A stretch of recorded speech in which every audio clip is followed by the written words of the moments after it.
जो हट का बारा अटैची बितारवा सिकड़ी हेराइल बाकी अंगूठी सारावा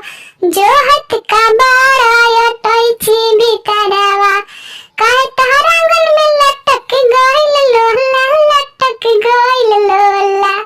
ए जीजा छूटत पसीना गर्मी होला जीजा छूटत पसीना गर्मी होला जीजा जाई बाजार ले आई एगो कोका कोला ए जीजा जाई बाजार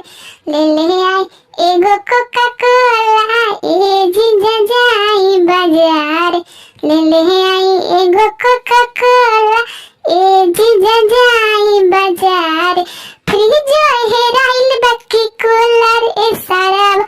जो हट का बारा तू 100 से जगहावा फ्रिज हेराइल बाकी कूलर ए सारा जो हट का बारा तू 100 से जगहावा काहे तहर चौके पर लटक